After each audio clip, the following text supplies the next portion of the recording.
So yeah, I was telling JT before we started that I did like, I don't know, 6 days without drinking at all. Nice. Which like 90% of the people listening are like, wait, that's like normal? And I'm like, yeah, that's probably normal for you. Not around these parts though, my friends. 6 days is like, I don't know, a year for you guys. And yesterday I like very spontaneously, I had a very productive weekend. A friend of mine is like going to Greece for a longer period of time. So we went out, and I was telling JT how like I discovered a new type of shot. It's called skinos. It's like ouzo, but like not as strong, and with a bit of lime, it just goes down perfectly. Which led us to a conversation about how, you know, the difference between the types of drinkers that like to sit down and, you know, enjoy their particular drink of choice, or people that shot everything and shit. And we both agreed that, you know, just sitting down and properly enjoying your stuff is arguably the way to go for us subjectively. Obviously, cowboys from Texas don't shoot me when you order your shots of whiskey, as JT previously explained to me. You know, that conversation led into, even though we prefer this one, the kind of the shot people always win, because after a few drinks, especially if you're out in a bar, so we're not talking about a restaurant, eventually everybody starts ordering shots, and then everybody has different tastes in shots, and you end up having everything from Jägermeisters to fucking tequila and some like weird shit usually from Scandinavia called straw or raw, you know, that makes you literally go blind for 30 seconds right after you fucking try it. And then you're like, man, I was like drinking only one type of alcohol, so that, you know, I tried to be healthy. I had like ingested no sugars, only soda water or normal mineral water, and then just with the shots, it massacres you. Shots are the fucking silent killers. Yeah. Shots are why, like, people say, you know, hangovers didn't used to be this hard back in the day, especially like when older people tell you this. And I have a conspiracy theory. It's not that their body is getting older and they can't process alcohol to the same extent and at the same speed, but it's because the culture of shots, which is ruining Western society. There you go. I finally found the thing to be reactionary about. Is you know, introduced into the mainstream, and too many people drink too many different drinks through the format of shots. Hence the hangover industrial complex growing and growing. Well, I'm sure it also has to do with how sugary a lot of alcoholic drinks are these days. Like most cocktails, they are loaded with sugar. Like if you look at the back of like I mentioned this in the live stream, like a strawberry puree, there's like 24 grams of sugar in an ounce, which I don't know what that is in common units, but it's a lot of sugar. I've been trying to be healthier as well. I have cut back on my alcohol consumption. I'm only having drinks on the weekends. I'm including Friday on the weekends though, so it's 4 days off, 3 days on. so, but it's been good. I've been sleeping better. I will say that I fall asleep more quickly if I've been drinking, but the quality of the sleep is worse. Like I wake up more tired and groggy and stuff. Same with eating at night. Yeah, you should definitely avoid it if you want a good night's rest. Did you hear about that guy who tried to he was in Jamaica, he was on vacation in Jamaica, and he wanted to have all 21 drinks, different cocktails on the menu, and he just died. Like he did as many as he could, and then he died. But he finished all of them? I don't know if he finished all of them. I hope he did, because if he did, he's earned a place on Mount Olympus. That's a lot. That's a lot of alcohol. That's a ton of sugar. And that's just a ton of liquid as well. You figure like 4 ounces of liquid per drink, probably more on some of them. What is that math? 80 ounces of liquid, half of which is alcohol. How do you even like consume that much water? Like, I don't know. Where do you put it in your stomach? I mean, as a professional, avid fan of good old ethanol, like if you really want to destroy yourself, you literally reach one moment in your night where like you can't smell the shit. Like the shit becomes disgusting, completely disgusting for you. The alcohol. I mean, everybody's reached you know, a point where they're like, man, even though they're super stupid, meaning drunk, they're still, you know, rational enough to realize, like, man, I'm literally going to faint if I have another one. And it starts smelling bad for you. It starts tasting bad. Yeah. Your mouth starts watering up. Like, everything is rejecting. So how you can even have 21 cocktails without, you know, being, I don't know, an Olympic fucking drinker, I have absolutely no idea. that's a particular type of white guy who's got like super tan, very leathery skin from being on the beach 24/7 from like the ages of 18 to 35, and then he retires from his like roofing company or something, and he goes to Jamaica, and he is constantly so waterlogged with alcohol because he's drinking margaritas on the beach out of those little coconuts with a little fancy straw and a little umbrella thing, that it's just he can just keep going, and his body has lost the ability to reject it because it's adapted, and until he reaches a critical mass of alcohol, he's perfectly fine, and then he just drops dead. That's my thinking on who this guy was. Probably, I love the theory. I mean, I've seen plenty of fucking old grandpas that are completely destroyed by the current state of my part of the world, and they slowly or quickly absolutely ruin themselves with heavy duty drinking. But even they, like at some point, they fucking stop and they go and they doze off. So I guess hats off to the dead guy. Rest in peace. That shit's pretty wild, and you shall be remembered. You're already being remembered in front of the hundreds of thousands of listeners listening to this in their cars right now and wishing they could have a margarita instead of driving to work. Ha ha! Amen. We do have drive-through margarita places here. I haven't looked into the legality of it, but every time I see it, I'm like, how can you do that? Because we have open container laws here where it's illegal to drive with an open bottle or vessel of alcohol in your car. That one's fine, but you're not allowed. I always use this as an example. You're not allowed to walk around while having a fucking beer. You're not allowed to go to a nice little park, sit on a nice little bench, or sit in the grass and enjoy it. No, you have to go to a private establishment, a bar, where you have to pay extra in order to enjoy the same type of drink and socialize with your friends and shit. It's fucking insane. It's you so are stupid. Punished for trying to be frugal and enjoy your own, common space. Like you are not allowed to go to a park and have a drink. You're not allowed even to like step off the curb of where a restaurant is with your drink. That is illegal. They really try to lock you down into these little private bubbles of capital. It's so annoying. And like going back on the cocktail conversation as well, like especially people, I don't know, living, let's call it west of Berlin. When they see you, just drinking, raw spirit, drinking, whiskey, or drinking vodka, or even I know people that enjoyed, their instead of in a shot, like their tequila. Let's not even get started on rakia. They immediately, tell you that you give off of the vibes that you're like a complete degenerate fucking imbecile that's ruining themselves with booze, etc., etc. But my friend, unironically, it's like 700,000 times less unhealthy than your fucking cocktail that's stuffed usually not only with multiple different types of alcohol, but also, as you previously said, infused with so much fucking sugar, fucking licorice levels of fucking sugar and calories that make your arteries fucking swell up the size of a fucking tree, but inside of your stomach. So, what I'm trying to say is that there's stuff that seems as if there's stuff that's like socially hardcore accepted as, this is very, very unhealthy. And most of the time it absolutely is. But other let's call it mainstream activities, which are arguably as unhealthy, if not even more unhealthy, are not seen as quote unquote problematic. So that hypocrisy and that sphere of let's call it the pursuit of a healthy life always pisses me off. Guys that like are gonna sit on the table and give you shit. No, actually not give you shit, but like pretend that there's something superior to you because they don't smoke weed, or they don't drink, or they even some other stuff. And then you go visit them once every 3 months, and their fucking kitchen has like 20 Domino's pizzas stacked up one on another, like, and they have like 4 bottles of Coke in their fucking fridge. Like, who the fuck are you pretending to be healthier than? At least it's the guy fucking smoking the cigarette in the freezing cold outside, or the guy ordering his liquor and shit.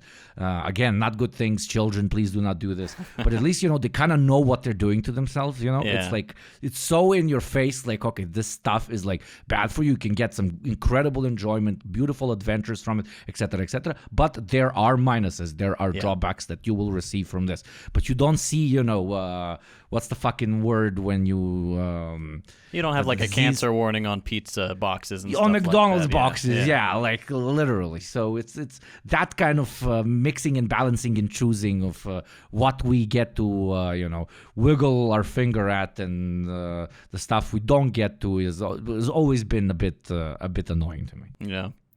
Well, on that, everybody, let's raise a glass of whatever you've got available. If you're driving, please don't say it's liquor. But raise a glass to the leathery old man who tried to drink 21 cocktails in Jamaica. As long as we remember him on this podcast episode, as long as you come back and listen every year, he will not be forgotten. Rest in peace, leather guy. See you. Chin chin. See you in the great beyond.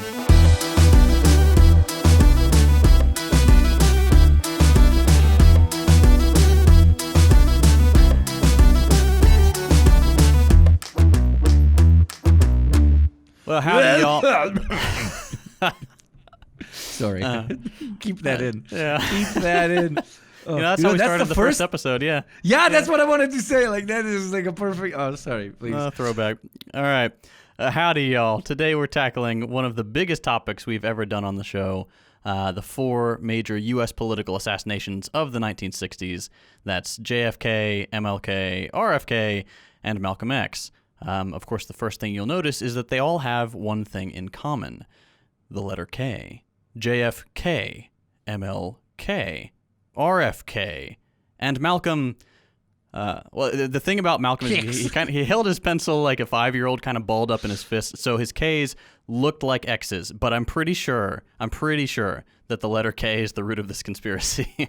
Before we jump in, I just want to thank the patrons for making this possible. We decided to try something a little bit different with this one and make it a bit fancier.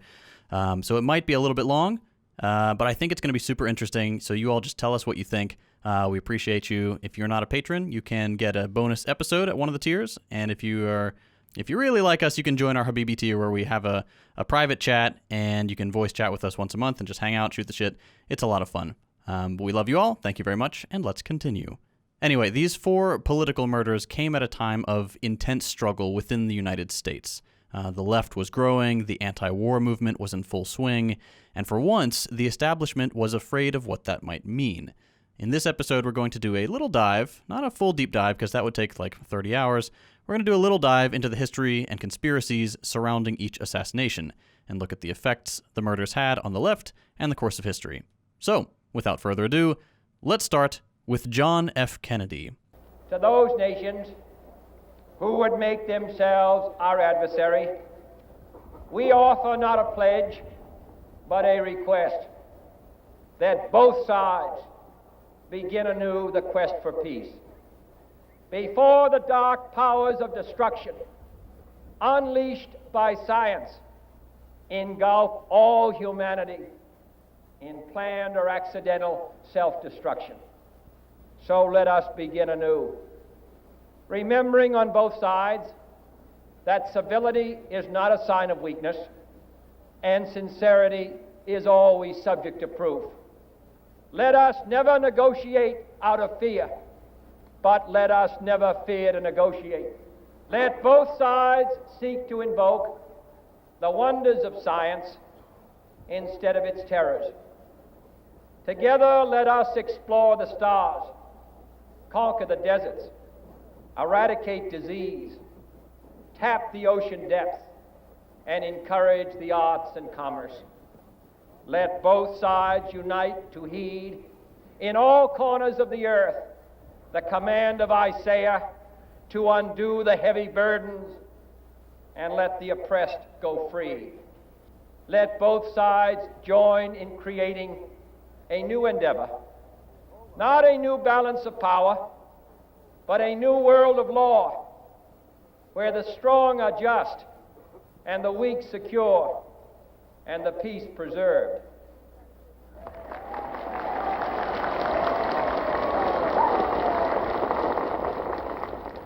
And a little tidbit of information about JFK, the F, his parents actually, his middle name was the F slur. That's why no one ever says what the F stands for. It's John F. Kennedy. You never hear his middle name. I don't know why they did that, and we will probably never know. He took it to his grave. But that's really unfortunate. The homophobia of the time. Yeah. Anyway, we all know the story. JFK, Dallas, the grassy knoll. A gorgeous 1961 four-door Lincoln Continental limousine powered by a massive 7.0 V8, producing 300 horsepower and 485 pound-feet of torque, delivered to the rear wheels by a state-of-the-art 3-speed automatic transmission. This model was the first in the country to be offered with a 2-year bumper-to-bumper warranty straight from the factory. The 61 Continental could hit 0 to 60 in a blistering 10.1 seconds, only hampered by its significant 5,000-pound curb weight. Yes.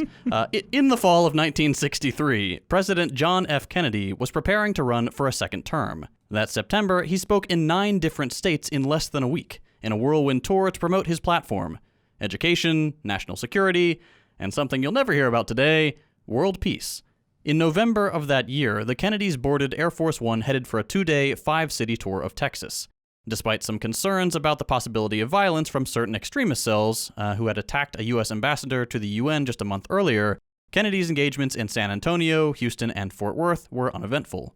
The next stop was Dallas. Air Force Number 1, ladies and gentlemen, carrying the President of the United States with the seal on the side.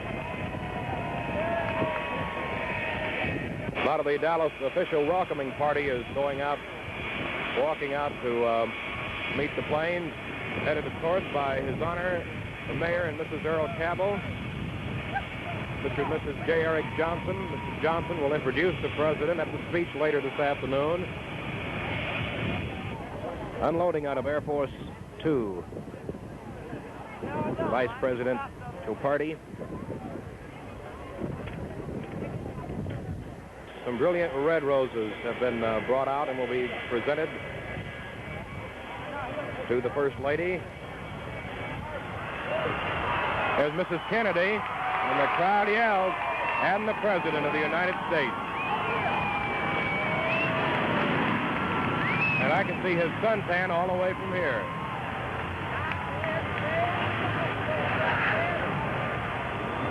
The President now partially obscured behind his wife and a big bouquet of flowers. Crowd waving, as you can see. People standing up all over everything available to get a glimpse of the President and his wife. Beautiful break in the weather. Just a beautiful break in the weather. Clear blue sky and a warm sun. Thousands will be on hand for that motorcade now, which will be downtown Dallas, down Cedar Springs to Harwood, and on Harwood it'll turn on Main, from which point it'll go all the way down to the courthouse area, which is the end of Main. It'll turn on Houston Street to Elm under the triple underpass, out to the Mart where the President talks at approximately 1 o'clock, which will also be carried live right here on most of these channels. And then we'll be back here again, of course, as we told you, at about 2:15 for the President's departure. After landing at Love Field, the presidential motorcade left the airport and traveled along a 10-mile route through downtown Dallas on the way to the Trade Mart, where the president was scheduled to speak. As Kennedy's car turned off Main Street at Dealey Plaza, the sound of gunshots could be heard just as the car passed the book depository. The assembled crowds watched in horror as the president was struck in the head and the neck. Kennedy was rushed to Parkland Memorial Hospital just a few minutes away, but there was nothing to be done. He was pronounced dead at 1 p.m., half an hour after the shooting. I noticed that there are a number of hidden zippers in these jackets. Now, what are these for, Betsy? They can't be for, is it for mad money?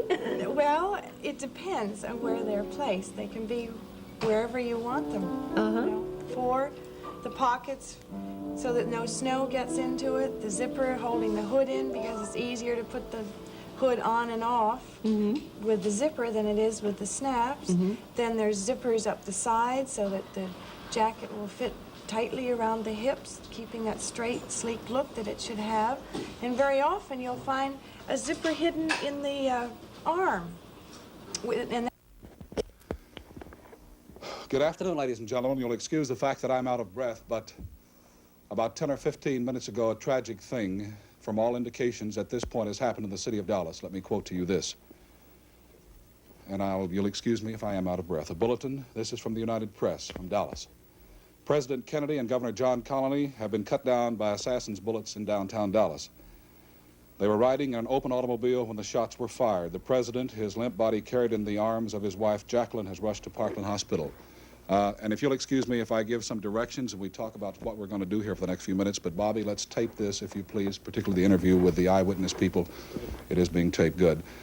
Here's a piece of copy that was rushed to me and was torn off from the United Press in Dallas. President Kennedy has been shot in Dallas, Texas. He was shot as a motorcade left downtown Dallas.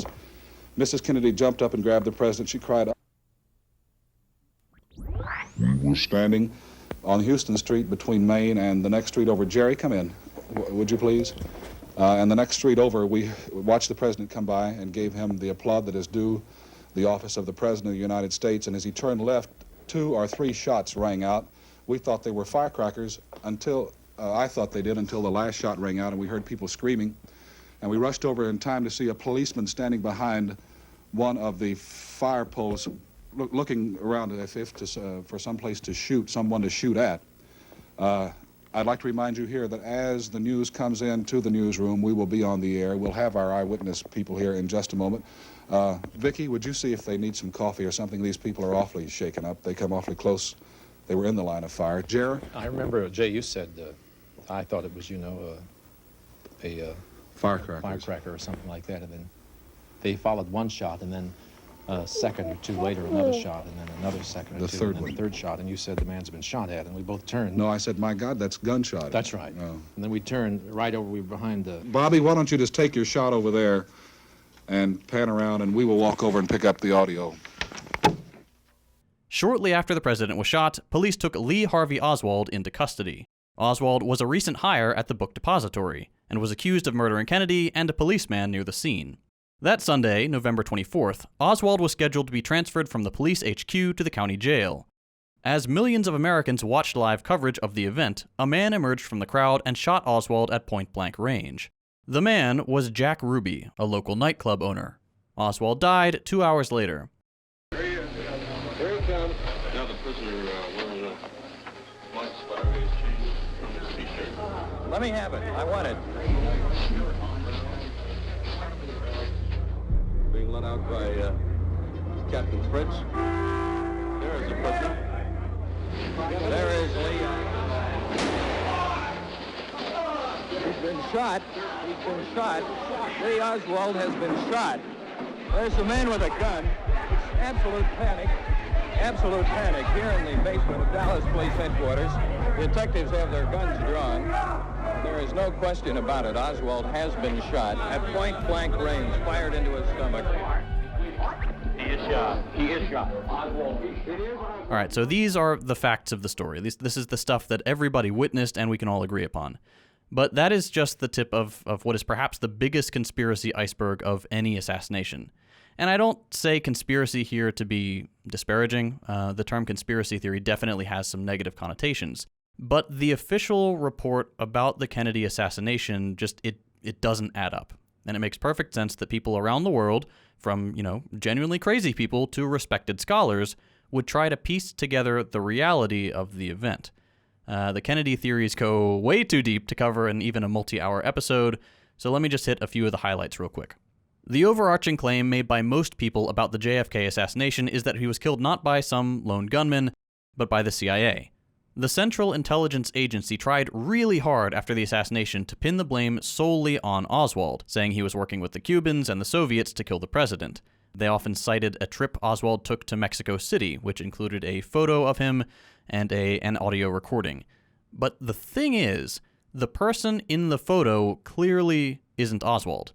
And when the audio recording was played for people who had spoken extensively with Oswald in the past, they said that wasn't him either. So Oswald, according to the U.S. intelligence community, had met with certain foreign officials in the Cuban and Soviet embassies in Mexico City. But when the CIA pressed their staff about whether Oswald had been there, they said that he hadn't been. And this was interesting to me because they did it not once but twice. They went back to Mexico City, the CIA, and pressed him again. They took a photo and like, hey, are you sure this guy wasn't here? Like, yeah, dude, he wasn't here. So they were trying really hard in that capacity to kind of build up the Mexico City story. But besides all the Oswald stuff, and it goes much, much deeper, there are also claims of witnesses mysteriously dying, evidence suppression and fabrication by various institutions, the Oswald photo and the recording being among the most damning.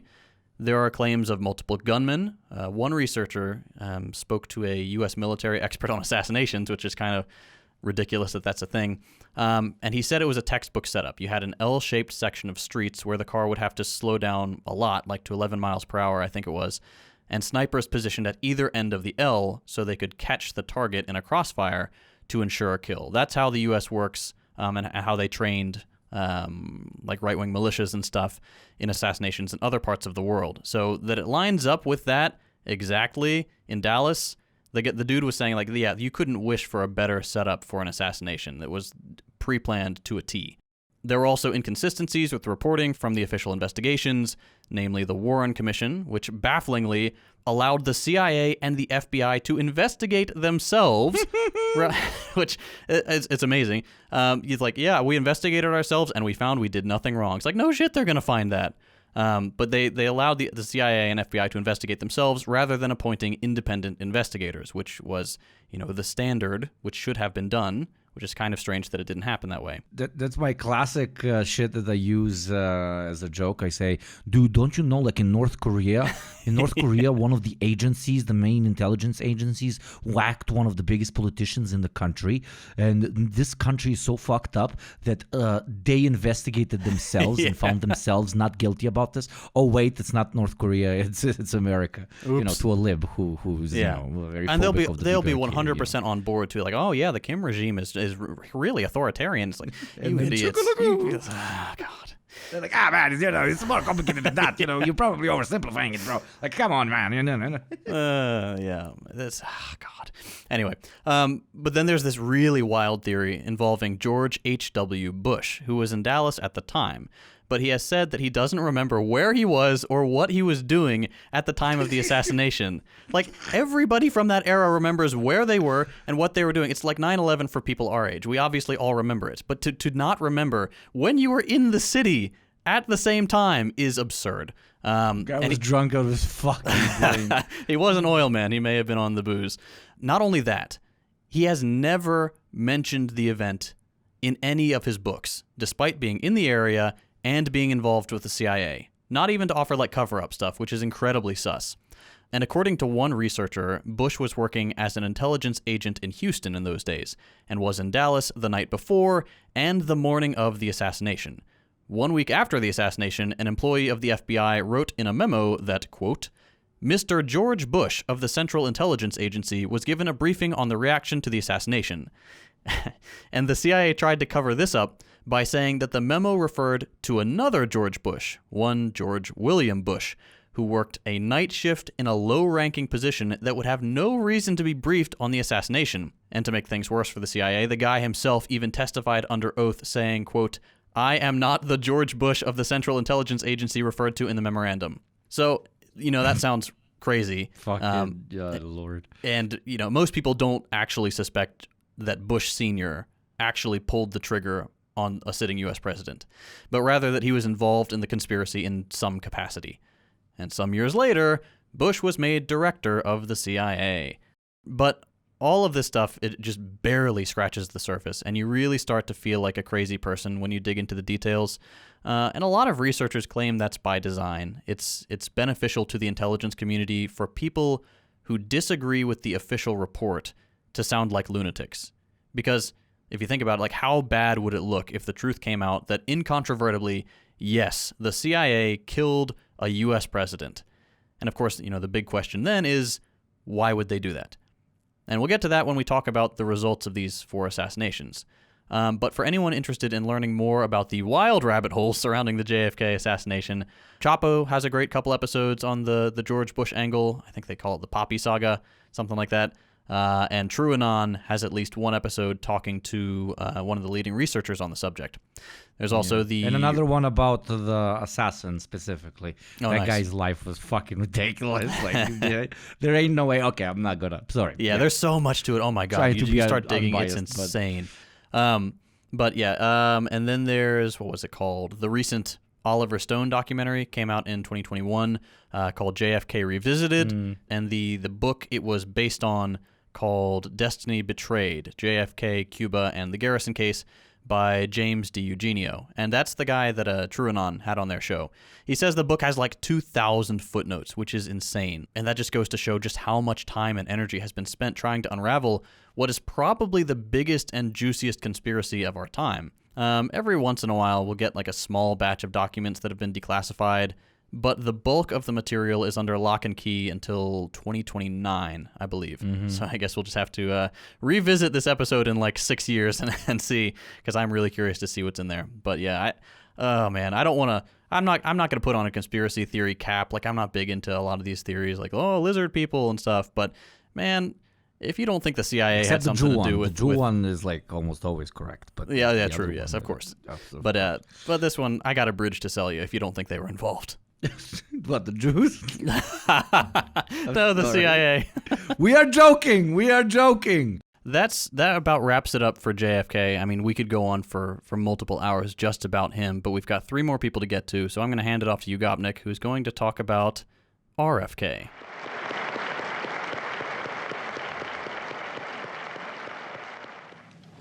What has violence ever accomplished? What has it ever created? No martyr's cause has ever been stilled by an assassin's bullet. No wrongs have ever been righted by riots and civil disorders. A sniper is only a coward, not a hero. And an uncontrolled or uncontrollable mob is only the voice of madness, not the voice of the people. Among free men, said Abraham Lincoln, there can be no successful appeal from the ballot to the bullet. And those who take such appeal are sure to lose their case and pay the cost. Violence breeds violence. Repression breeds retaliation. And only a cleansing of our whole society can remove this sickness from our souls. For there is another kind of violence, slower, but just as deadly destructive as the shot or the bomb in the night. This is the violence of institutions, indifference, inaction, and decay. This is the violence that afflicts the poor, that poisons relations between men because their skin has different colors. This is the slow destruction of a child by hunger, and schools without books, and homes without heat in the winter. This is the breaking of a man's spirit by denying him the chance to stand as a father and as a man amongst other men. But we can perhaps remember, if only for a time, that those who live with us are our brothers, and surely we can begin to work a little harder to bind up the wounds among us and to become in our hearts brothers and countrymen once again. Thank you very, very much, JT. And now we move to the less famous Kennedy, the younger Kennedy, RFK, or how I like to call him, RZK, Robert Zionist Kennedy, and his eventual whacking during a primary campaign in front of the Ambassador Hotel. But let me not get ahead of myself. Plenty of you probably don't even know much about our boy here, so let me give you a slight recap. Robert had quite the adventurous spirit. In 1948, he embarked on a journey to Palestine and wrote all about it. for the Boston Post. During his travels, Robert had some interesting views. He thought the idea of the Jewish state becoming communist was absolutely bonkers and that it should receive the full state backing of the United States as an ally in the good old freezer wars. He dismissed it potentially becoming a communist state as fantastically absurd. Instead, he believed that the Jewish state was the only stable thing left in the Near and Middle East. Classic American take right there, boys. Anyways, let's fast forward to the 1960s. Robert's older brother, as we just heard, John F. Kennedy, became the president of the United States. And guess what? He appointed Robert as the Attorney General. It must have been quite the family affair in the White House at that point, especially with all the, sex and the orgies. But okay, sorry. Robert served as John's right-hand man, making all sorts of important decisions during their time in power. They were like the dynamic duo of politics of the day, as they were called. One of their greatest adventures together was during the Cuban Missile Crisis. Robert was like a superhero, acting as a de facto chief of staff, a presidential agent, and intermediary for his brother. He played a crucial role in resolving the crisis and was hailed as an, quote, indispensable partner. I bet he wore a cape and everything. But alas, death struck. President Kennedy was assassinated, the more important Kennedy, the Kennedy from previously, was assassinated in November 1963, and it deeply affected Robert. However, the show must go on. Vice President Lyndon B. Johnson, my favorite American name, Johnson. Oh, fuck, it makes my Johnson fucking hard. Took over as president and kept Robert as the Attorney General. It seems like Johnson didn't want to mess with the Kennedy crew, and honestly, like from all perspectives, can't really blame him. The PR would have been disastrous, kicking a mourning brother out of a job at that point. But let's jump ahead to 1964. That's 1 year after his bro got whacked. There was talk of Robert becoming Johnson's running mate in the presidential election, but he had other plans. He decided to run for the Senate in New York instead. He faced off against like an incumbent Republican senator named whatever, nobody cares, and Robert talking a big game and also making Israel a big part of his pitch to New York, ended up winning the campaign. During his time in Congress, he was a civil rights ally and went head-to-head with Johnson's policies regarding the Vietnam War, which leads us to the actually interesting and juicy part. The 1968 presidential campaign. It was like a roller coaster ride of an election. I wish they were like that nowadays, so that at least, this like fictitious thing that we're all watching can be at least fun, but whatever. The Vietnam War obviously was a very hot topic, and there were riots and social unrest all over the place. Some folks were so fed up with President Johnson that they organized a Dump Johnson movement. They even asked RZK to join, but he didn't want to split the Democratic Party. Instead, a senator named McCarthy took the lead in the Dump Johnson movement and entered several state primaries. Things were getting pretty intense, and then the Tet Offensive in Vietnam happened. Who doesn't know about this, please Google. And it shattered all hopes of a quick end to the Vietnam War. Bedtime and brush your teeth. I don't like those toothpaste you get. Let's play riddle. Just one. What's red, white, and new? What? New Colgate toothpaste. Go brush. Colgate. The flavor is fresher than ever. Get anti-cavity Colgate. Hi, this is Johnny Carson. As you know, this is usual starting time for The Tonight Show. And tonight, my guest is the New Orleans District Attorney, Mr. Jim Garrison, who is with us to discuss, as he puts it, some new and vital information concerning the Kennedy assassination. But because of the critical war situation in Vietnam, especially around Saigon, NBC for the next 15 minutes is going to bring you a special news program via satellite. So stay with us. We'll return in 15 minutes with our guest, Mr. Garrison. NBC News presents Viet Cong Terror, a guerrilla offensive. The cracks in the Democratic coalition were just growing wider and wider by the day.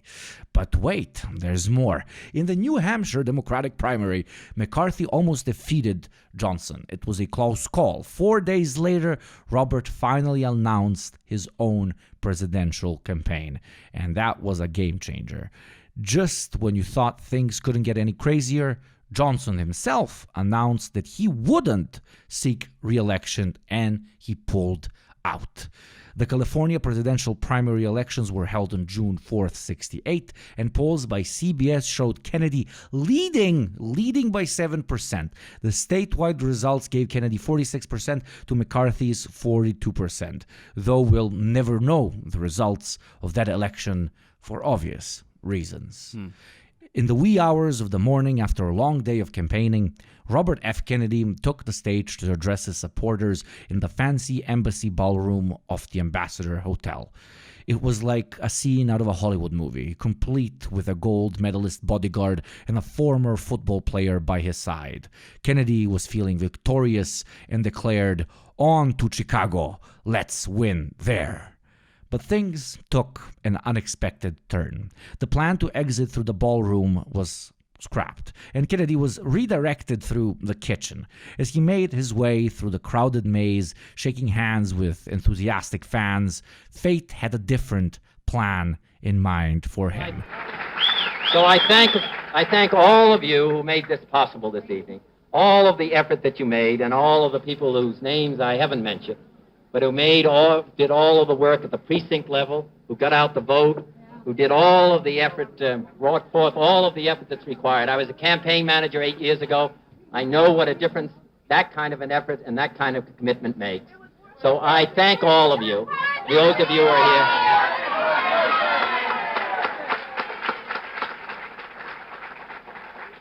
here. Mayor Yorty has just sent me a message that we've been here too long already. So my thanks to all of you, and now it's on to Chicago, and let's win there. Thank you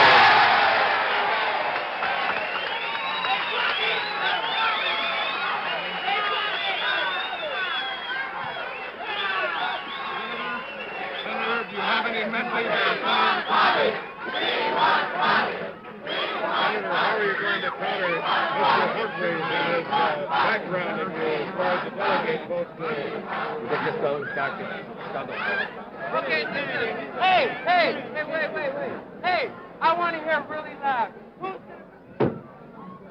Senator Kennedy has been shot. Is that possible? Is that possible? It could. Is it possible, ladies and gentlemen? It is possible. He has. Not only Senator Kennedy. Oh, my God. Senator Kennedy has been shot. And another man, a Kennedy campaign manager, and possibly shot in the head. I am right here. Rafer Johnson has a hold of a man who apparently has fired the shot. That's it, Rafer. Get it. Get the gun, Rafer. Okay, now hold on to the guy. Hold on to him. Hold on to him, ladies and gentlemen. Hold him. Hold him. We don't want another Oswald. Out of nowhere, a guy named Siran, thank God Hakim isn't here to tell me how I totally mispronounced that, decided to crash the party. He rushed past the bodyguards and started firing his gun like a madman. Chaos ensued, with people ducking for cover and trying to disarm the crazed intruder. It was a scene straight out of an action movie gone wrong. Kennedy was hit and fell to the floor, but the heroics didn't stop there. Writer George Plimpton and Rosie Grier, the former football player, tried to take down Sirhan. In the midst of the chaos, 5 other unfortunate souls got caught in the crossfire and were wounded. But no humans died that day, only a president to be. Amidst the pandemonium, Kennedy lay injured on the floor. One of his aides, William Barry, placed his jacket under Kennedy's head. It was a strange, makeshift pillow in the middle of a kitchen. Meanwhile, a young man named Romero came to Kennedy's side and even placed a rosary in his hand. It was a surreal moment of compassion and chaos. In the midst of his pain, Kennedy managed to ask Romero if everyone was okay, which I kind of doubt, but okay. Romero reassured him, saying everyone was fine. Kennedy, with his trademark optimism, uttered, "Everything's going to be okay." And in that moment, captured forever by a photographer, their lives became intertwined in one of history's most iconic images. Okay, now you're up to date. Guy died.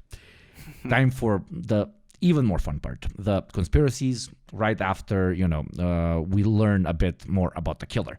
So the guy I can't pronounce, Siran, was born in Jerusalem, Palestine in 1944. He had a troubled upbringing. At the age of 4, he survived a bomb explosion during the Palestine War, which had a lasting impact on him. He witnessed violence throughout his childhood, including abuse from his father and the death of his older brother. In 1956, Sirhan and his family immigrated to the United States, but he harbored resentment towards the country due to its support for Israel. Despite facing personal challenges such as family abandonment, the death of his sister, and academic difficulties, Sirhan maintained above-average grades and participated in the Officer Cadet Corps. He held strong anti-Zionist and pro-Palestinian beliefs. In 1966, Sirhan experienced a fall from a running horse while pursuing a career as a jockey, which seemed to have altered his demeanor, making him impatient, nervous, and sometimes even emotionally unstable. A diary found at his home revealed disturbing entries, including one dated May 18th, where he expressed his obsession with assassinating Robert Kennedy. He wrote, "Robert Kennedy must be assassinated. My determination to eliminate RFK is becoming more and more of an unshakable obsession. RFK must die. RFK must be killed." Which, if you're conspiratorially inclined, really he wrote it that way. That's a little sus, yeah. I am the bad guy. I do the kill on this particular day. Yeah. Now, to the theories. One theory suggests the involvement of a second gunman as the location of Kennedy's wounds contradicts Sirhan's position. Chief Medical Examiner Coroner Thomas Noguchi stated that the fatal shot was fired from behind Kennedy's right ear at close range. Some witnesses even claimed that Kennedy was turning to his left and exposing his right side when Sirhan approached, potentially supporting the idea of a second shooter. However, an investigation appointed by the LA County Board of Supervisors concluded that there was little to no evidence to support this theory. You will see this as a theme that I say after every conspiracy, so I don't know, we don't get sued or some shit. Another aspect of the conspiracy theories revolves around the number of bullets fired. I find this one extremely interesting.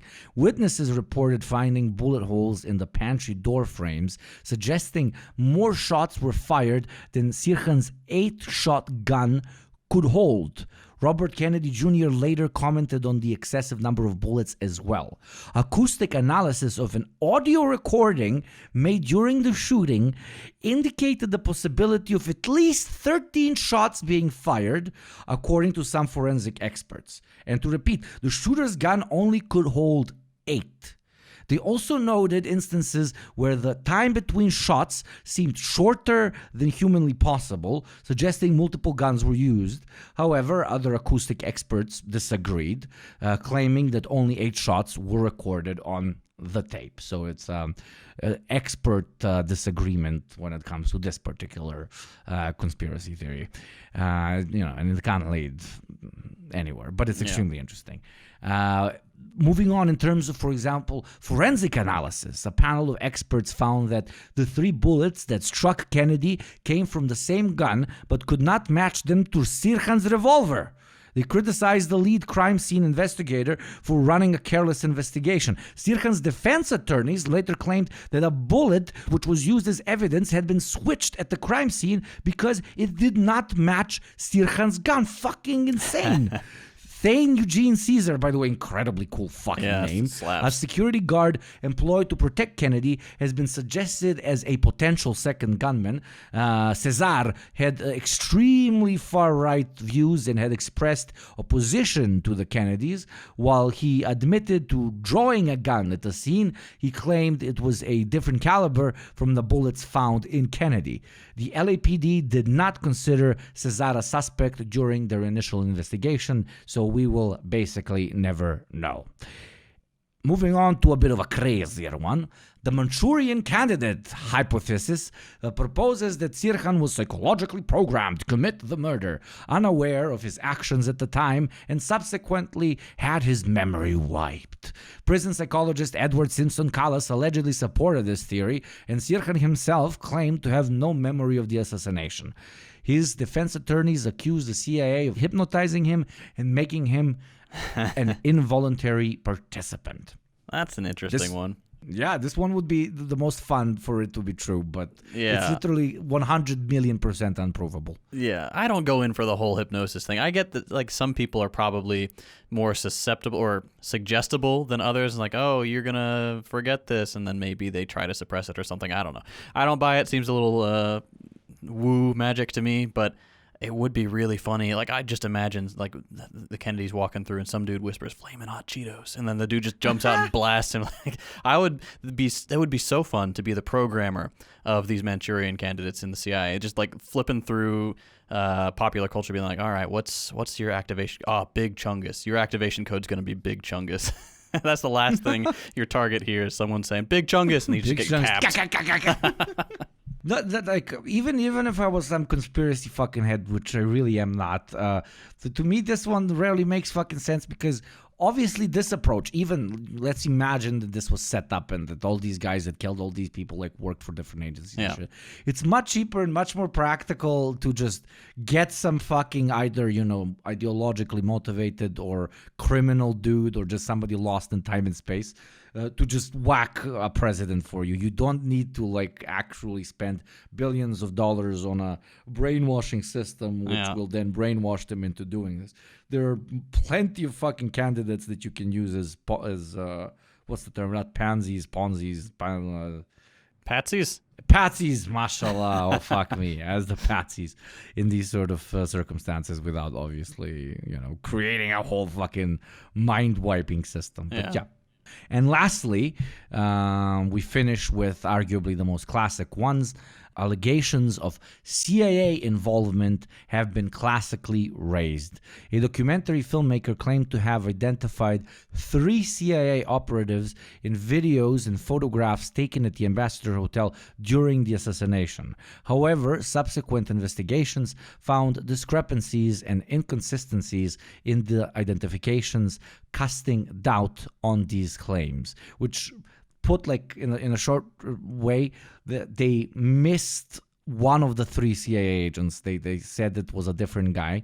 So now they completely use that to completely dismiss the fact that, oh my God, the coincidence that 3 CIA dudes were exactly there when this presidential candidate got fucking wiped off the face of the earth. But yeah, overall, the assassination of, Robert Z. Kennedy remains a subject of intense speculation and conspiracy theories, with various theories suggesting the involvement of a second gunman, bullet discrepancies, acoustic anomalies, forensic inconsistencies, potential manipulations of Sirhan, and alleged CIA involvement. However, official investigations and expert assessments have generally found little or no substantial evidence to support these theories.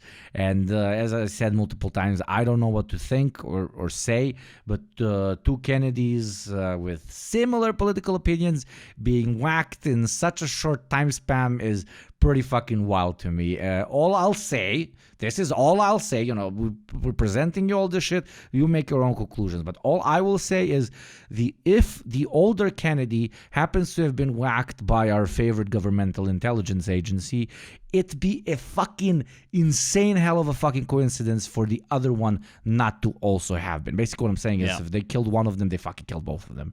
But yeah, that is a kind of conclusion on the Kennedy brothers. I don't know which case is more interesting than the other. To me, obviously, it's JFK, but it's unfortunate that it overshadows the incredibly interesting story of RFK's demise on the kitchen floor. Fun fact: his middle name was also the F slur. So unfortunately, they were both tainted by slurs. All right, let's move on to another figure. This one had no presidential inclinations whatsoever, as we will see. I've been silent for the past 90 days because of some statements I made concerning the President of the United States, which were distorted. They were distorted? And yes. What did you say, Malcolm? Well, I said the same thing that everybody says, that his assassination was the result of the climate of hate. But only I said the chickens came home to roost, and which means the same thing. You did not say that you were glad the president was killed. No, that's what the press said. What would I look like saying that I'm glad the president was killed? Malcolm, this is your first public statement in that 90-day period, is it not? First time I opened up my mouth in 90 days. That's why I'm talking so fast and so hearty. You feel, however, that we're making progress in this country and worldwide? No. I will never say that progress is being made. If you stick a knife in my back 9 inches and pull it out 6 inches, there's no progress. If you pull it all the way out, that's not progress. The progress is healing the wound that the blow made. They won't even admit the knife is there. You may know Malcolm X from the popular "by any votes necessary" meme, making fun of liberals. You know, it's the one where he's standing in his home, peeking out his window, holding what is clearly a gun, and the gun is scribbled over and says votes. I love it. But for those who aren't aware, Malcolm X was one of the coolest figures in American history. Not without some bad takes. He had some sus things. Overall, he was a good, thoughtful, class-conscious person, at least at the very end of his life. He's often positioned today as the evil twin of Martin Luther King. They were both religious men, both fierce advocates for rights for black Americans, both called out the evils of capitalism and the U.S. war machine, but their approach was markedly different. MLK is seen as the civil one, the respectable one. His legacy has been completely whitewashed by liberals who have attempted to reduce his contributions to, he said some nice words and now racism is over. I have a video on that, actually, something about, I don't know, how history whitewashes black radicals, something like that. Malcolm X is a different story. He's cast by liberals as the bad guy of the civil rights era. He was critical of MLK advocating strictly for nonviolent means to winning civil rights, and he was unapologetic in his bitterness and anger towards the white ruling class. In 1950, the FBI opened a file on Malcolm for sending a letter to President Truman opposing the Korean War and declaring himself a communist, which is a great way to get yourself put on a list in those days, and also these days, judging by my FBI file. That same year, he abandoned what he called his white slave master name of Little, which was his last name, with the letter X, which to him symbolized the true African family name he would never know. As a member of the Nation of Islam, a black Muslim community, he rapidly rose through the ranks, becoming a leading figure in the movement and earning himself official FBI surveillance in 1953. He recruited heavily for the Nation of Islam, opening new branches of the church and bringing in hundreds of new members every month. His contemporaries described him as an absolute Chad, standing 6'3", 180, mesmerizingly handsome, and always impeccably groomed. Gamers, take note. So fucking hot. I mean, I'm sorry, is this problematic? Am I but so fucking hot. He was a good-looking guy. Jesus yeah. Christ. Like insanely, sorry, like insanely hot. Like he's like, dude, and like the and also the fashion and the glasses and like how he would groom his face and like the way he would talk, the way he would like cross his legs. Oh, fucking man crush. Sorry, yes. No, it's true though. That's how that is how the left needs to present themselves. That we had such Chads at like various points throughout history, like the 60s, Malcolm X, oh my God, he was perfect. That's how you do it, friends.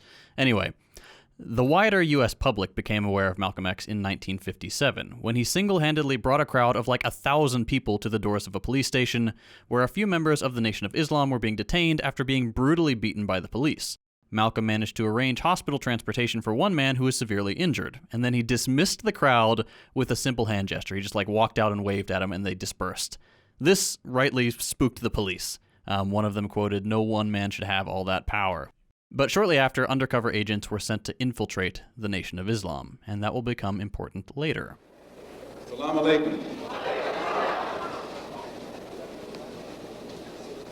Mr. Moderator, our distinguished guests, brothers and sisters, our friends and our enemies.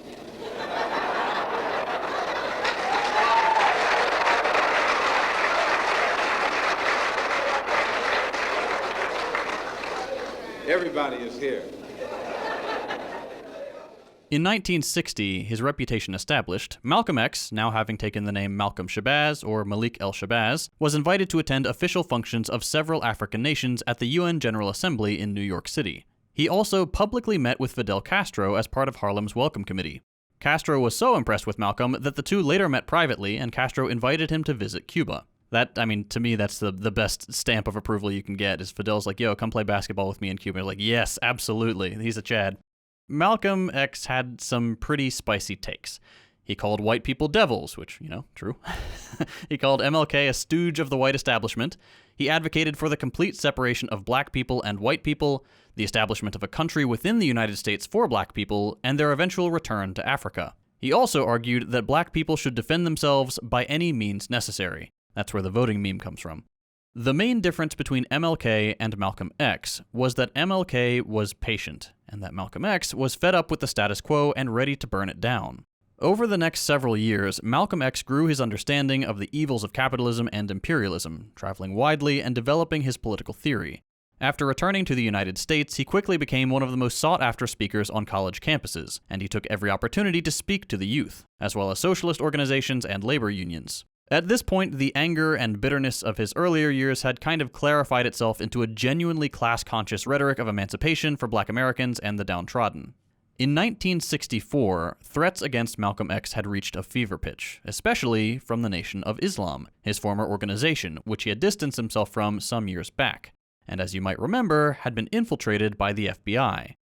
On February 19, 1965, Malcolm X was giving a speech in Manhattan's Audubon Ballroom when a man emerged from the crowd and shot him in the chest with a sawed-off shotgun.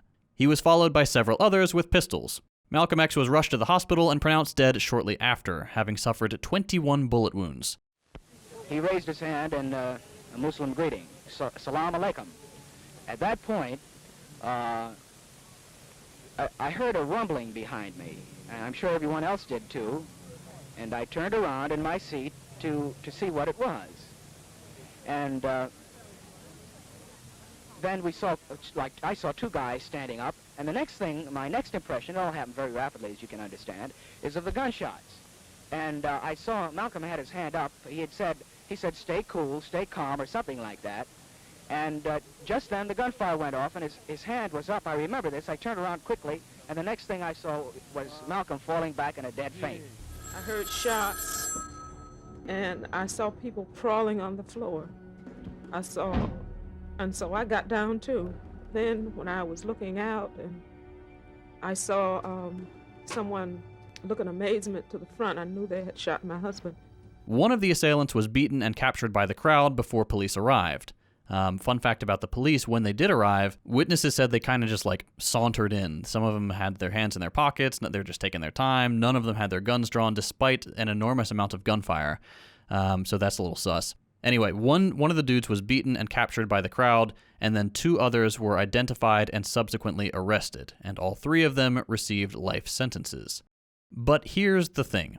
The two men identified, each having maintained their innocence ever since the event, were exonerated in 2021 after a review of the case found that the FBI and NYPD had withheld key evidence in the trial. There is also serious speculation that the assassination was part of COINTELPRO, the U.S. intelligence operation to infiltrate and destroy civil rights organizations in the 50s and 60s.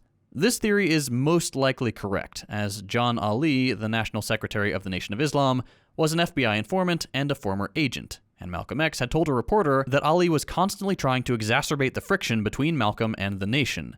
Most damning of all, Ali had had a meeting with one of the assassins the night before Malcolm X was killed. Fucking... Yeah, it's all these things like this.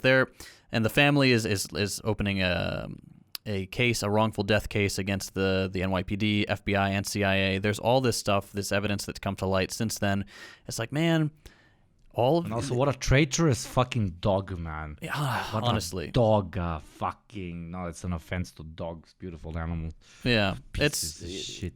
It just shows the extent to which these organizations were compromised particularly because of COINTELPRO, and we should really do a full episode on the program because it's wild, and it was super effective. And to this day, you have there's a tremendous paranoia surrounding being organized in the United States because you're like, oh, well, how many of these people are feds? This dude's saying, oh, we should, go and do a violent protest. Is he a fed? That sounds something like something a fed would say. And then everybody's pointing fingers at each other, and the organizing becomes much more difficult, which was the idea. But that was Malcolm X. He was a complicated guy. He had some sus beliefs, like there's some anti-Semitism allegations, things like that. But above all, he was committed to the emancipation of black Americans, and later in his life, he extended that to all of the working class against imperialism, against capitalism, and he was killed for it. Absolutely. Obviously I leave takes on Malcolm X to the community which he represented. Yep. In my book, an absolute fucking legend and hero. But I always, whenever I talk to libs about Malcolm X and immediately, start getting up in arms and shit, I always literally become that meme of that Italian that, they go after Gotti got killed. Oh, and, yeah. They go up to that guy and they're like, what do you think about Gotti? And he's like, oh, he was a great guy. And they're like, but what about the murders? And the guy immediately goes, what murders? Like, whenever somebody, like, anything, any dirt on brother Malcolm, I just lose my shit. I'm like, what you talking about? What are you talking about? I'm walking here. They just straight up murdered our boy. Like I don't think it's even close to a conspiracy at this point. Like it's very cut and dry. Straight, civil rights, King, Van Oker, roll 20, sound 36.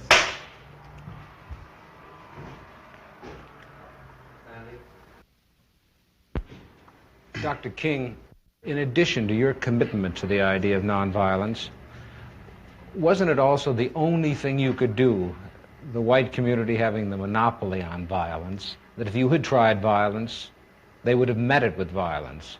It was the only device open to you, wasn't it? Well, I'll put it another way, that morally, I was led to nonviolence because I felt that it was the best moral way to deal with the problem. We were seeking to establish a just society.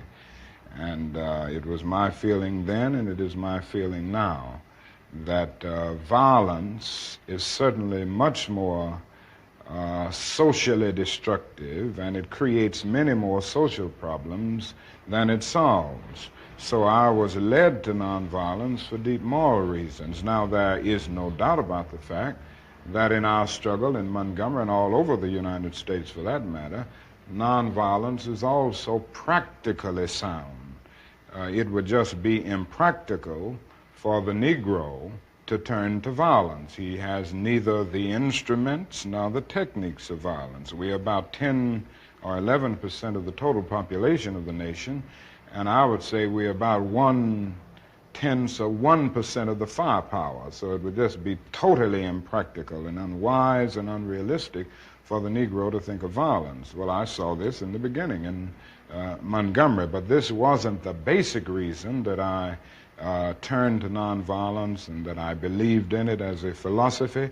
I turned to it because I felt that it was the morally excellent way to deal with the problem of racial injustice in our country. I think the other thing that we must see at this time is that many of the people who supported us in Selma, in Birmingham, were really outraged about the extremist behavior toward Negroes. But they were not at that moment, and they are not now, committed to genuine equality for Negroes. It's much easier to integrate a lunch counter than it is to guarantee an annual income, for instance, to get rid of poverty for Negroes and all poor people.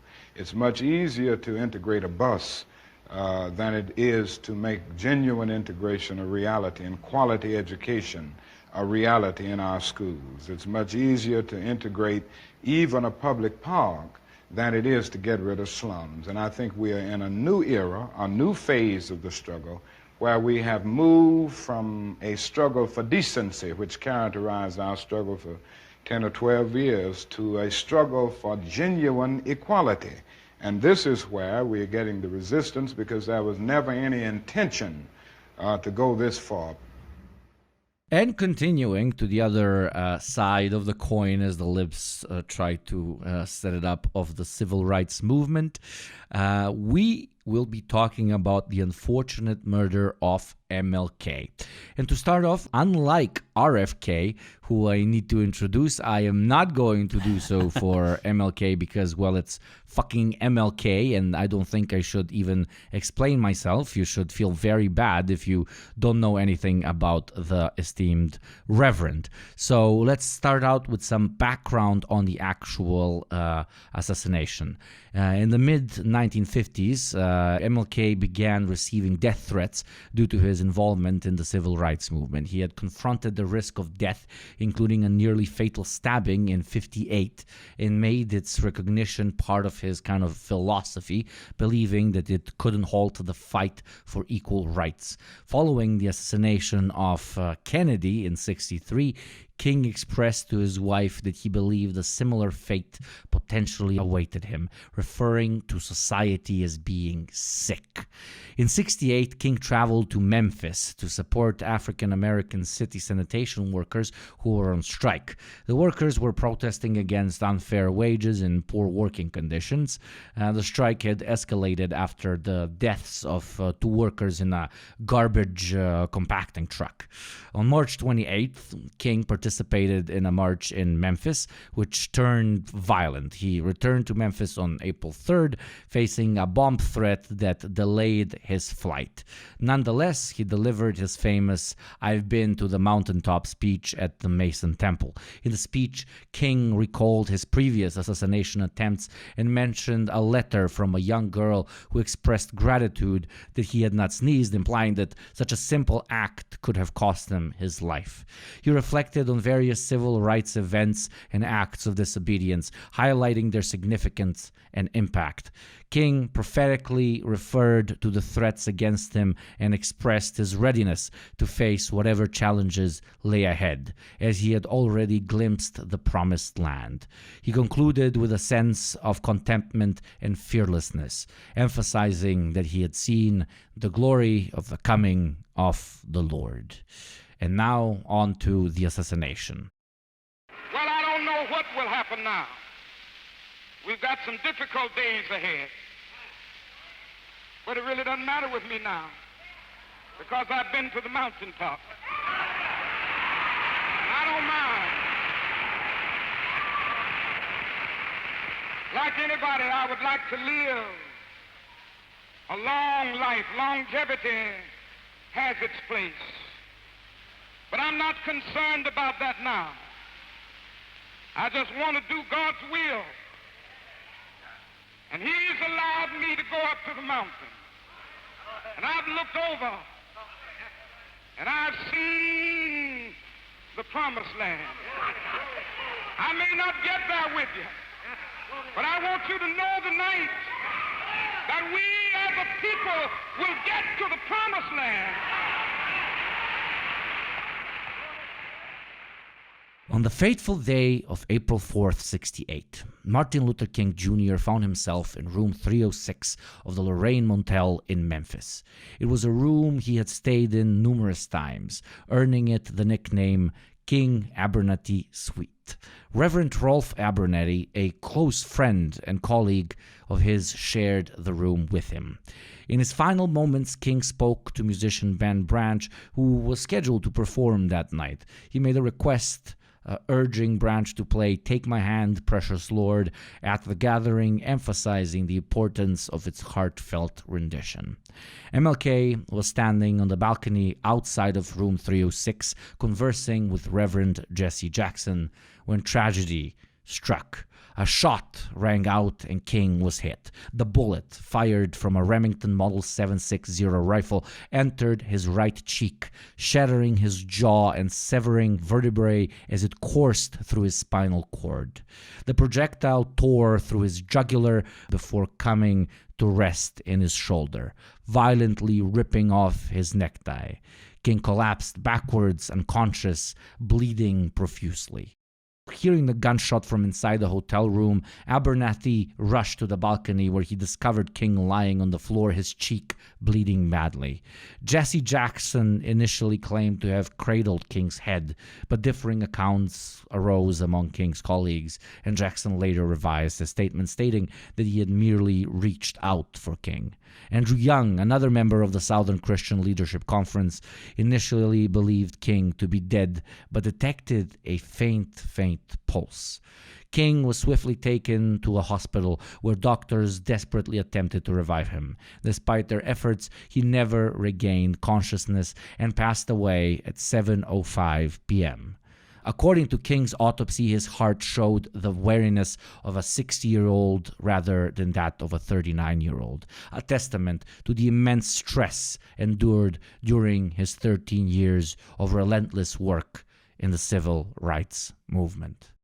Good evening. The Reverend Dr. Martin Luther King, 39 years old and a Nobel Peace Prize winner, and the leader of the nonviolent civil rights movement in the United States, was assassinated in Memphis tonight. A sniper's bullet cut down Dr. King as he stood on a hotel balcony in Memphis. Within an hour, Dr. King was dead. That happened at 7 p.m. Eastern Time. The nation was shocked. President Johnson expressed horror and then postponed his trip to Hawaii until tomorrow. In the aftermath of the shooting, witnesses spotted a man later identified as James Earl Ray, fleeing from a rooming house across the street from the Lorraine Motel. Ray, who had been staying there, left behind a package containing a rifle and binoculars, both bearing his fingerprints. It was discovered that Ray had purchased the rifle under an assumed name just 6 days prior. A worldwide manhunt ensued, leading to Ray's capture at London's Heathrow Airport 2 months later. On March 10, 1969, he pleaded guilty to the first-degree murder of Martin Luther King Jr., a plea he later recanted. What a story, but it gets even wilder. But before we get into the ultra-wide stuff, just like with RFK, let's first talk a bit about the assassin. James Earl Ray, James Earl Ray was born into poverty in 1928, and he had quite the eventful life. After serving in West Germany and being dishonorably discharged, he made his way to LA, where he tried his hand at robbing a cafe and got a 90-day sentence. His criminal endeavors continued with a string of bungled crimes, including robbing a taxi driver for a measly $11 and even a post office. Eventually, he found himself sentenced to 45 months in the federal penitentiary.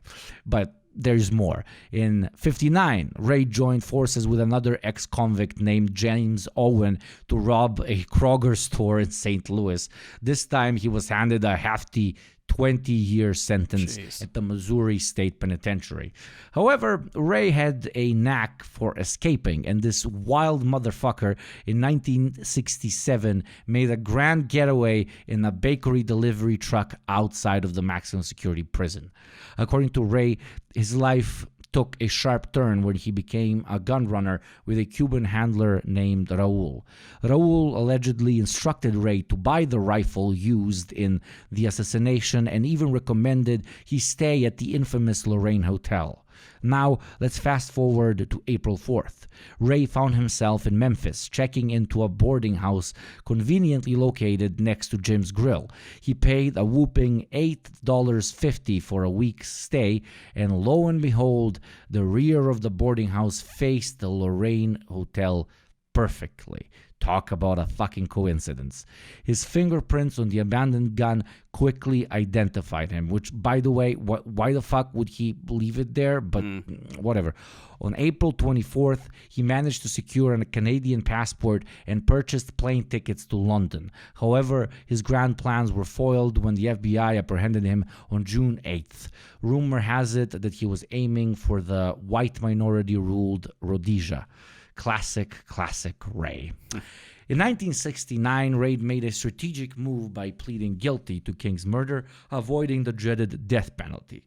During his sentencing trial, he caused a stir by leaping to his feet when both the prosecution and his defense agreed that there was no conspiracy. Ray was quick to clarify that his guilty plea didn't necessarily mean others weren't involved. Ray's claims of innocence attracted the attention of William Pepper, a friend of Martin Luther King Jr. and a supporter of Ray's release. Pepper's appeals to higher courts, including the Supreme Court, were unsuccessful. However, he came up with the idea of holding a mock trial on television, which was broadcast on HBO. In this trial, a television jury found Ray, guess what? Not guilty. Pepper also wrote a book titled Orders to Kill: The Truth Behind the Murder of Martin Luther King Jr., in which he presented a theory that a hit team from the 20th Special Forces Group was involved in the assassination. Pepper claimed that a man named Billy Eidson, who was allegedly leading the group, had been killed to cover up the conspiracy. Eidson sued Pepper's publisher, and the lawsuit was later settled. Keyword settled. Mark Lane, known for his JFK assassination conspiracy theories, served as Ray's lawyer for a period of time, and Lane argued that Ray was an innocent pawn in a government plot. Ballistics tests on the bullet that killed King and the rifle believed to be the murder weapon were inconclusive.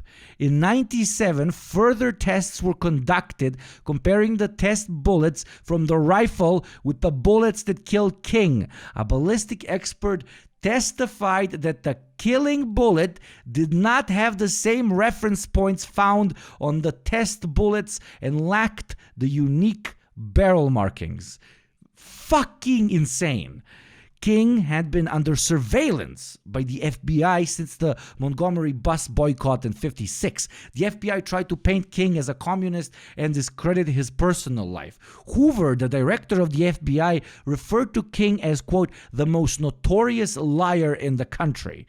The FBI had wiretapped his phone and disseminated information to discredit him every hour of every day. There were also allegations of FBI involvement in the assassination, but obviously, we must say, no concrete evidence has been found. The Memphis Police Department had surveillance on King during his visit to Memphis and provided police protection. However, there were discrepancies in questionable actions by the MPD, such as recalling police protection just before the assassination and alleged infiltration of black militant groups involved in actually protecting King. And also, I haven't read this anywhere, but when you're protecting somebody this popular in this, everybody wants to kill him, how do you not secure all the, especially in a town not as massive as Memphis, how do you not secure all windows that would be looking at the apartment where he's staying? But I don't know. I'm not a fucking cop. I don't know. Maybe I'm overthinking this. No, that's actually doing your job. Yeah. That's the difference between you and a cop.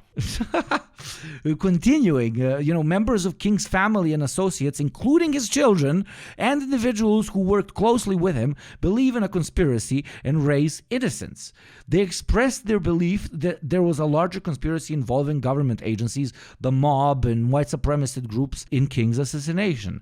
Government investigations, such as the House Select Committee on Assassination, which we mentioned previously, which, oh my God, that actually existed, were established to investigate the assassination of King and John F. Kennedy, and the HSCA concluded that there was a likelihood of conspiracy in King's assassination, but no direct involvement of federal, state, or local government agencies, which is so funny because, who the fuck else would be a part of a conspiracy? You say that, sure, there was a conspiracy, but then it wasn't us. It definitely wasn't us. It was somebody, just, not any of the people who had the means or motive to do it. Yeah. It's fucking incredible. In 1993, a dude called Lloyd Jowers appeared on the ABC News program Primetime Live, and he claimed that he was paid $100K by alleged local mobster Frank Liberto to help organize King's assassination. Jowers ran a coffee shop on the first floor of the rooming house from which King was allegedly shot by Ray.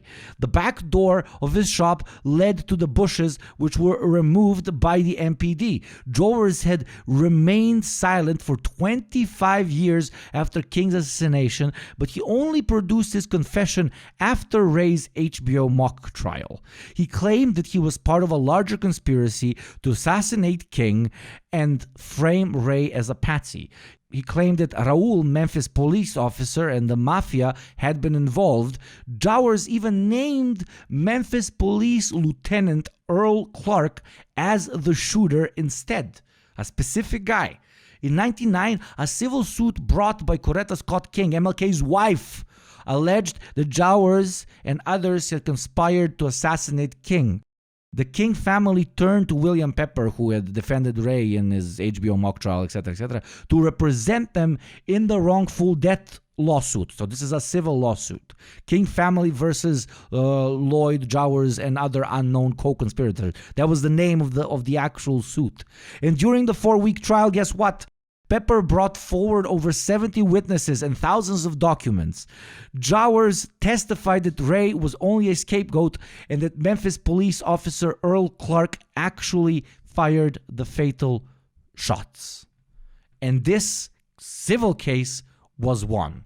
And these theories are only like scrapping the surface of how many things are so fucking strange about everything that happened on that particular day. And not only everything that happened in that particular day, but years and years tracking of every single move that MLK ever made by intelligence agencies, and then them accidentally, completely by mistake, not being able to stop the bullet that came for his jugular. It's just similar to the Malcolm story. In my opinion, it's not conspiratorial at all to state at least that there were many more individuals and organizations involved in his carefully planned assassination attempt, successful assassination attempt. First, I must confess that over the past few years, I have been gravely disappointed with the white moderate. I have almost reached the regrettable conclusion that the Negro's great stumbling block in his stride toward freedom is not the white citizens' counselor or the Ku Klux Klaner, but the white moderate who is more devoted to order than to justice, who prefers a negative peace, which is the absence of tension, to a positive peace, which is the presence of justice, who constantly says, I agree with you in the goal you seek, but I cannot agree with your methods of direct action, who paternalistically believes he can set the timetable for another man's freedom, who lives by a mythical concept of time, and who constantly advises the Negro to wait for a more convenient season. Shallow understanding from people of goodwill is more frustrating than absolute misunderstanding from people of ill will. Lukewarm acceptance is much more bewildering than outright rejection. I had hoped that the white moderate would understand that law and order exist for the purpose of establishing justice, and that when they fail in this purpose, they become the dangerously structured dams that block the flow of social progress. So there you have it. There's the 4 main political assassinations within the U.S., and there are more. I mean, we didn't even touch on Fred Hampton of the Black Panthers. But at the end of the day, this is all unconnected stuff. It's just speculation if we don't understand the why. So what does all this mean? The 60s were a time of tremendous upheaval, both in the US and around the world. You had a massive anti-war movement. You had the rejection of traditional values. You had giant protests in all corners of the world met with violent police action. You had the Black Panthers stepping up their resistance to police brutality. You had high-profile assassinations all over the place, including nearly every American figurehead in the struggle for black liberation. These profoundly working-class, anti-establishment, and especially black uprisings really threatened the liberal status quo. Emancipatory language and revolutionary rhetoric was on the rise in a big way, and the US couldn't let it get out of hand. The FBI's COINTELPRO was instrumental in infiltrating and undermining left-wing liberation movements, and had a hand in the murder of countless activists. One of the things that really sparked some of this disgust with the status quo was the Vietnam War. For really the first time in history, US citizens were exposed to the horrors of war up close and personal. They could watch newsreels in their living rooms every night. Disenchanted soldiers torching villages, killing women, children, and non-combatants, and of course the loss of countless thousands of young Americans who were dying in an unjust and unpopular war for the benefit of the upper crust of society. So, blood for the blood god, the US did what it does best. It killed the people that said there was a better way. It crushed the hope of a budding revolutionary movement by decapitating the organizations and groups at the forefront of the struggle. MLK and the Civil Rights Movement, JFK and his naive belief that the US could contribute to world peace, Malcolm X and his black revolutionary rhetoric, Fred Hampton of the Black Panthers, and so many others. And that's just at home. The US committed unspeakable atrocities abroad throughout the 50s and 60s, and still does the same today. Coups, destabilization, invasion, the funding of proxy wars, assassination of world leaders and revolutionaries. In short, the US remains the greatest threat to world peace in history, and it will be remembered as the most evil empire to ever exist.